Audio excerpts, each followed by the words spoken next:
Bonjour à tous, j'espère que vous allez bien. Aujourd'hui, on est dans la main forte et on va se poser une question qui est fondamentale. Comment être incontournable localement sur Internet? Parce que c'est bien joli d'être sur Internet, mais il faut nous trouver. C'est ce qu'on va voir dans cet épisode de la main forte. Mais tout d'abord, jingle. Nous sommes en direct, justement, je vous le disais, avec Laurent Aubel, gérant de Couvreur Occitan. Bonsoir. Près de Toulouse, le gérant d'une PME a choisi, lui, d'exaucer les vœux de ses salariés. Alors, je connais beaucoup d'artisans qui me disent « Ouais, moi, j'ai pas besoin d'être sur Internet, je suis suffisamment connu comme ça. » Dites-nous en commentaire, vous, quel est le pourcentage de clients que vous apporte Internet. Et dites-nous également en commentaire si vous désirez avoir plus de clients qui proviennent d'Internet. Alors, la vision être vue localement sur Internet, c'est un vrai sujet. C'est un sujet qui est pas si simple que ça. Quand on est artisan, on se pose beaucoup de questions. Nous, c'est pas notre job. Moi, c'est mon cas. Je me suis posé beaucoup de questions. C'est pas non plus mon job puisque je suis artisan. Mais pour ça, c'est pas grave. Je suis accompagné aujourd'hui de Jean-Bernard de Eldo Travaux, cofondateur d'Eldo Travaux. Bonjour Jean-Bernard. Merci d'avoir répondu présent à mon invitation. Salut Laurent, écoute, ça me fait super plaisir. Puis bonjour à tous qui nous regardent. Alors aujourd'hui, on va aborder un sujet qui est super important. Comment être présent localement sur Internet? C'est un vrai casse-tête parce qu'être présent sur Internet, c'est bien, mais il faut nous trouver. Sinon, ça ne sert à rien d'être sur Internet. Tu as des solutions, toi? Alors oui, effectivement, j'ai 5 solutions parce qu'il y a plein de choses à faire sur Internet. Mais c'est facile de perdre beaucoup d'argent. Donc personnellement, on a dépensé des dizaines, des centaines de milliers d'euros pour comprendre comment être visible pour un artisan. Donc, on va vous partager là tous les conseils pour ne pas perdre autant d'argent. Non, mais c'est clair. S'il y a bien un endroit où, je pense que tous les artisans ou énormément d'artisans ont perdu de l'argent avec Internet. D'ailleurs, dites-nous si vous avez perdu de l'argent avec des sociétés, parce que moi franchement, ça m'est arrivé dès le début. On se plante là-dessus. Mais c'est pour ça que tu es là, parce que toi, tu es un pro, tu es un spécialiste de ça. C'est ton métier. Moi, c'est pas le mien, c'est pas le nôtre. Eh oui. Alors, tes 5 clés, je t'écoute, la première. Alors, déjà, quand même, je voudrais dire pourquoi c'est important de devenir incontournable localement. Là, on sort des déconfinements, enfin, on se reconfine, mais il y a beaucoup de travail dans le bâtiment en ce moment. Et on peut avoir plein de boîtes qui disent « Non, mais moi, je m'en fous, j'ai du travail jusqu'en septembre, jusqu'à la fin de l'année, c'est pas le moment. » Erreur. Il faut creuser son puits avant d'avoir soif. Il faut faire son toit avant qu'il pleuve. C'est comme ça qu'on dit, Laurent? On dit ça quand on est couvreur. On dit ça, c'est quand il fait beau qu'on fait le toit, pas quand il pleut. Exactement. Ouais. Donc, le Covid a profondément changé les choses. Les grands-parents, les parents ont fait des Zooms, ont fait des WhatsApp, ont fait des Messenger pour parler à leurs enfants. Ça y est, ça a accéléré les mœurs. On a fait un saut de 2 ans dans le futur. Donc, c'est maintenant qu'il faut le faire quand tout va bien. Première chose que je voulais dire. Deuxième chose que je voulais dire, qui est importante, c'est pas magique. Ne pensez pas que parce que vous allez faire travailler un prestataire pour vous aider à devenir incontournable localement, qu'il ne faut pas vous intéresser ou que ça ne va pas vous demander un petit peu de travail. Ah, faut bosser. Et il faut bosser. Mais ça, non, mon artisan, les artisans, ça bosse, il n'y a pas de souci. Ouais, ça bosse. Mais pas que dans notre zone de confort. Il faut aussi s'y mettre un petit peu pour comprendre, pour réussir. Parce que vous prenez un prestataire, c'est un peu comme une voiture. Si vous ne mettez pas d'essence dedans, si vous ne jouez pas un peu le jeu, ça ne fonctionnera pas. Ça prend du temps. Ça prend un peu d'application. Il n'y a pas de recette miracle. Donc, c'est ce que je voulais partager en introduction. Absolument. Tu as complètement raison. Moi, je le vois parce qu'aujourd'hui, je suis très présent sur Internet, sur mon secteur. J'ai des confrères qui sont très présents également. On se tire un petit peu la bourre pour être en première page. Ouais, c'est ça. C'est du fight. Je sais très bien que les gars, ils bossent. C'est quoi? Ils mettent des budgets, ils mettent peut-être du ads, ils font des choses. En tout cas, ils sont en mouvement. On est aujourd'hui pour être visible en première page d'Internet. Effectivement, c'est pas en claquant des doigts. Si on veut être présent localement, faut s'y intéresser, faut mettre du contenu. Faut regarder sa stratégie, faut bosser. Il faut faire les choses dans le bon ordre et on est là aujourd'hui pour vous dire comment faire les choses dans le bon ordre et éviter de faire les mêmes bêtises qu'on a fait tous les deux. Exact. Alors, comment ça démarre? Dis-moi. Premier point, le plus important, quand on démarre ou si on ne l'a pas encore travaillé, c'est le référencement local. C'est quoi ça, le référencement local? Le référencement local, c'est le terme marketing pour désigner le petit encart de Google My Business. C'est la présence dans des annuaires qui sont bien référencés sur Google. Déjà, voilà ce que je veux dire, c'est les annuaires, les pages jaunes d'avant, aujourd'hui c'est Google. Quand on recherche quelque chose, on va sur Google, on cherche, c'est là qu'on cherche, c'est là qu'il faut être. Alors Google et Google My Business, c'est pas la même chose? Et les réseaux sociaux, c'est un peu la télé, c'est le divertissement. Okay. Ça, là, on y va pour poser le cerveau. Ouais, c'est vrai. Google, c'est pour chercher, c'est l'annuaire. Dans Google, voilà, il y a 4 choses qui vont faire que vous allez être bien présent et il faut maximiser toutes ces choses pour occuper la première page de Google pour justement devenir incontournable localement. Ouais. Et le petit encart, le Google My Business, c'est une de ces choses et c'est même ce que je vous conseille de travailler en premier si vous ne l'avez pas encore travaillé ou si vous démarrez, que vous avez une jeune société, parce que c'est sous-exploité. Personne ne connaît tous les secrets qu'il y a derrière ça aujourd'hui. C'est vrai. C'est les gros de la grande distribution, les Leroy Merlin et autres qui s'y mettent à fond. Et ça peut, tu sais combien ça génère de visiteurs en moyenne ou de contacts par an? Non, je sais pas. Donc on gère plus de 1300 Google My Business aujourd'hui. Ouais. C'est 20 000 vues et 700 contacts en moyenne par an, par artisan. C'est énorme. C'est énorme. Par rapport à un site internet, c'est hyper important. Et ils sont pas en train de se tirer une balle dans le pied avec My Business par rapport à Google Ads, Google? On va peut-être pas se faire des soucis pour Google, remarque. Non, ils sont en train de miser énorme sur ça. Tu vois, justement, pour les médecins qui ont leur fiche Google My Business, ils vont permettre de faire la téléconsultation directement dans Google My Business.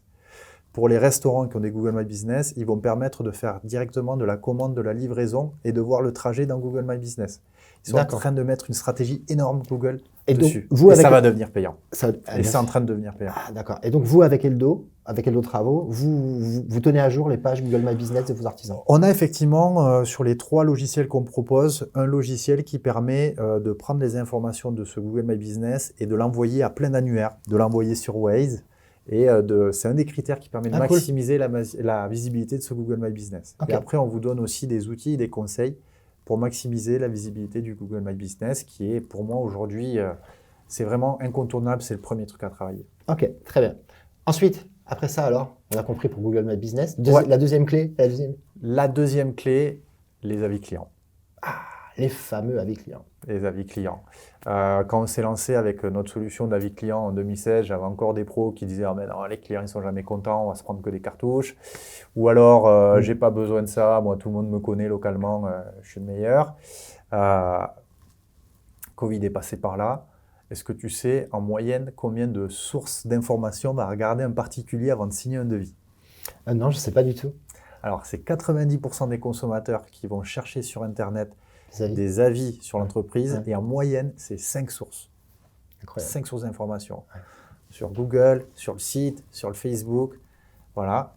Imaginez-vous quand vous êtes en vacances, peut-être quand vous voulez manger dans un resto, vous allez regarder sur Google, vous allez regarder sur Google My Business, sur TripAdvisor, sur leur site, pour voir quoi? Des photos, des avis clients. Ouais. Est-ce que c'est des témoignages récents? Est-ce qu'on mange bien? Est-ce que c'est pas cher? Est-ce que la vue est belle?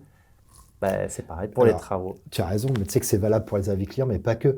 J'ai fait aujourd'hui, on recrute évidemment, comme beaucoup d'entreprises du bâtiment recrutent, mais aujourd'hui, les candidats qui veulent venir travailler chez nous, premier truc qu'ils font, ils vont regarder effectivement le site internet, ils regardent les avis clients. Moi, j'avais fait un entretien d'embauche la semaine dernière, donc pour embaucher un cadre dans l'entreprise, il était allé voir les avis clients. Bah oui, parce que c'est ses valeurs. Il veut une entreprise qui a des valeurs d'honnêteté avec des clients contents. Je fais waouh. Donc votre banquier regarde vos avis clients, tout le monde regarde les avis clients. Donc les avis clients aujourd'hui, c'est valable, évidemment. Avant, c'était pour choisir un hôtel ou un resto. Aujourd'hui, c'est valable pour tout le monde, même pour choisir un médecin. Parce qu'il y a des avis clients sur les Toubib. C'est incroyable. Bien évidemment. Donc, abonnez-vous à la chaîne parce qu'on va tourner une vidéo où on va parler vraiment du sujet des avis clients, comment ça peut impacter les RH, le banquier et tous les secrets pour maximiser le nombre de retours. Tu sais combien on peut avoir de retours clients au maximum à peu près? Non, je sais pas. Dites-nous en commentaire. Non, ça fait 5 ans qu'on travaille sur le sujet. 70%, c'est le nombre d'avis clients que vous pouvez récolter quand vous avez mis en place tout ce qui va bien dans l'entreprise. Ouais.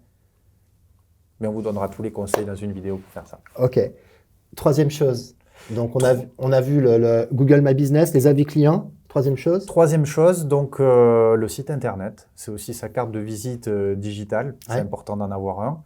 On a fait une vidéo tous les deux où on dit justement comment choisir et comment faire en sorte que son site internet soit visible. On mettra le lien vers la vidéo dans les commentaires. Exact. Enfin, dans les commentaires ou dans la description. Exactement. Et donc le site internet, voilà, c'est pas la première chose à développer pour moi parce qu'un site internet, entre le moment où on le commande, où il sort et où il rapporte des résultats, il se passe quasiment 1 an. Donc c'est une solution long terme, mais encore une fois, il faut creuser son puits avant d'avoir soif. Mais c'est important et un site internet, c'est une belle carrosserie, un bon moteur, c'est-à-dire qu'il soit bien développé pour être optimisé pour Google et aussi de l'essence, c'est-à-dire il faut qu'il y ait plein de texte dessus plein de liens, d'autres sites qui pointent vers vos sites si vous voulez vraiment qu'ils remontent. Et pour ça, toi, tu as fait un truc qui est incroyable. Tu veux en parler ou pas? Ah, on n'en parle pas. Tu veux pas en parler?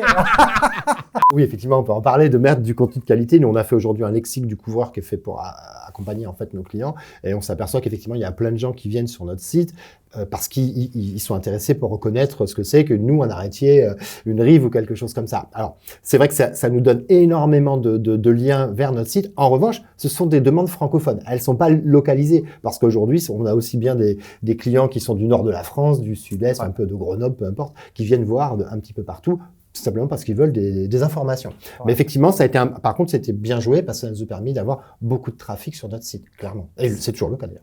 C'est ça. Et ça te pousse également sur des recherches locales quand on cherche un couvreur localement. Tout ça pourquoi? Parce que Google, il est comme DSK. Ah ouais? C'est un obsédé textuel. Plus tu lui donnes du texte, plus il te fait remonter. Si on réfléchit, Google, c'est quoi? Google, c'est rien. C'est une coquille vide. C'est un moteur de recherche qui te donne les meilleurs résultats en fonction du texte qui est tapé sur chaque site. Si tout le monde retire son contenu, Google est mort. Donc Google récompense ceux qui donnent beaucoup de texte, qui lui donnent une raison de vivre à ce monstre. Et donc c'est eux qui mettent en plus haut. C'est la même chose pour YouTube, du coup. C'est la même chose pour YouTube. C'est la même boîte. La même boîte. Allez. Donc, un, c'est le texte et l'autre, c'est la vidéo. OK. 4e clé. La 4e clé, c'est quelque chose que tu as super bien réussi à faire. Je te tiens encore mon chapeau, Laurent. C'est référencement payant. Tu t'es très bien débrouillé. Tu avais trouvé une prestataire qui connaissait déjà le bâtiment. Et après, vous avez pris ça en interne et vous l'avez super bien fait. Le référencement payant, c'est quoi? Le référencement payant, quand vous allez vous taper donc votre métier, plombier et votre ville, Lyon, vous allez voir les 3 premiers résultats qui en haut avec écrit un tout petit annonce. Ce sont ce qu'on appelle le référencement payant, ce qu'on appelle du Google Ads. C'est en fait un système que met à disposition Google d'enchères où vous pouvez définir combien vous pouvez payer pour faire partie de ces 3 premiers résultats sur certaines recherches des particuliers. Ça, c'est le truc vraiment le plus rapide pour amener du contact. Alors, on peut quand même préciser que le référencement payant, c'est pas cadeau. C'est quelque chose que si vous décidez de faire du référencement payant, je connais un peu le sujet pour le coup, ça coûte quand même super cher puisqu'en fait, c'est un système d'enchères et suivant le métier que vous avez, parce que aujourd'hui, c'est des artisans français et francophones qui nous écoutent, mais si vous êtes serrurier à Paris, vous allez payer, d'ailleurs vous devez être au courant, je crois que c'est 30 balles le clic, le coût par clic sur le serrurier Paris. Donc c'est-à-dire qu'à chaque fois que quelqu'un va cliquer, alors c'est une seule fois, même si après il retourne 10 fois sur votre site, l'adresse IP est enregistrée, ne vous inquiétez pas, c'est une fois, mais quand il va cliquer sur votre site, vous allez payer 30 balles, donc ça fait cher. Nous, le coût par clic sur Couvreur à Toulouse, il doit être aujourd'hui entre 1 et 5 euros à chaque fois que quelqu'un va cliquer. Et donc, après, il arrive sur ton site. Et après, il arrive sur ton site. Et là, il n'est pas sûr de faire une demande de devis. C'est pour ça qu'aujourd'hui, le référencement payant est devenu tellement cher que ça fait réfléchir aussi sur la façon dont vous faites votre site. Il faut absolument que les gens, quand ils sont sur votre site, il faut qu'ils voient que c'est beau, mais il faut que ça leur donne envie de vous appeler. Et impérativement, vous feriez un site où il n'y a pas le numéro de téléphone, je pense que c'est le truc le plus absurde qu'on pourrait faire. Donc c'est très important. Il faut déclencher l'action. Ce que je conseille même, quand on fait du référencement payant, c'est pas de renvoyer vers le site. C'est de renvoyer vers une page d'atterrissage qui est vraiment optimisée pour la conversion sur l'annonce. Donc si tu fais, mettons, de la couverture et d'isolation, quand tu fais une annonce couverture, tu arrives sur une page d'atterrissage où il ne peut rien faire d'autre qu'être en confiance et faire une demande pour de la couverture. Ouais. Oui, parce que s'il atterrit sur votre site, que vous avez payé pour ce clic, qu'il atterrit sur votre site et puis qu'il commence à se balader sur le site et puis que d'un coup, il voit un truc qui lui donne envie d'aller ailleurs, en fait, il a quitté votre site, vous avez payé effectivement pour qu'il atterrisse chez vous, c'est le cas de le dire, donc il faut le garder. À ce moment-là, il faut le garder sur le site. Et plus tôt il aura converti, c'est-à-dire que plus tôt il aura appelé ou plus tôt il aura rempli un formulaire, après, s'il veut se balader, il se balade. Mais vous avez le formulaire, c'est important. Très important parce qu'effectivement, le référencement payant, c'est carrément pas donné. Il faut y attribuer un budget. Moi, je dis souvent, c'est le prix du loyer sur Google. C'est le prix qu'il faut payer en loyer pour être bien placé, quoi. Pour être sur la rue commerçante, la rue principale, quoi. Sinon, vous êtes sur Internet, mais vous n'êtes pas dans la rue principale. Vous êtes dans la petite ruelle derrière, en arrière-fond, et on vous trouvera jamais. Ou alors, il faudra le temps que vous ayez suffisamment de notoriété sur le web pour que vous arriviez en première page en référencement naturel. Mais là, il faut un peu de temps. Construire un building qui est pas en front de mer, mais en tout cas que tout le monde Et voit. là, gros budget, effectivement. Exact. Et juste sur celle-là, je voudrais renvoyer vers une vidéo qu'on va faire ensemble aussi, que je vous invite vraiment à suivre. C'est que les contacts Internet que vous allez avoir par du référencement payant, il faut vraiment les traiter d'une certaine manière parce qu'ils sont hyper volatiles. Et donc, ne vous lancez pas dans du référencement payant si vous n'avez pas vu l'autre vidéo. Donc, abonnez-vous et appuyez sur la petite cloche, Ouais. c'est ça? Activer les notifications, ouais. Ouais, pour pas la rater parce qu'il y a une vraie organisation à mettre en place derrière pour traiter ces contacts Internet. On la mettra en... Vous pourrez cliquer directement dessus à la fin de cette vidéo. On vous mettra le lien dessus, pas de souci. La 5e clé, alors, qu'est-ce que c'est? Alors, la 5e clé, c'est les réseaux sociaux. On voit que tout le monde passe du temps sur Facebook, Instagram, LinkedIn, TikTok, maintenant Clubhouse. Voilà, il y en a un tous les 4 matins. Ouais. Non, mais c'est la folie. C'est la folie. Ouais. Bon, est-ce qu'il faut que les artisans ils aillent dessus? Souvent, les artisans, on leur dit « Ouais, je vais vous faire rendre visible sur Facebook, que tout le monde se jette dessus. » En fait, moi, je ne conseille pas vraiment. C'est vraiment dans cet ordre-là que je vous conseille de faire les choses. Si vous voulez que ça soit héroïste, y dépenser le moins d'efforts avec le plus de résultats, progressivement, je vous conseille de faire les choses dans ce sens-là. Et on va faire encore une vidéo sur Facebook pour vous expliquer tous les secrets des réseaux sociaux quand on est artisan. Il y a 2 choses à savoir sur les réseaux sociaux. Il y a les publications organiques. Donc, quand vous allez faire une publication non payante qui va vous permettre d'être visible, d'avoir du like et autres. Donc, On met les photos des chantiers ou des trucs comme ça, c'est ça en fait, hein, ce genre de publication. des photos des chantiers, des vidéos. Il y a plein de choses à faire pour développer sa notoriété. Donc, on en parlera dans la vidéo.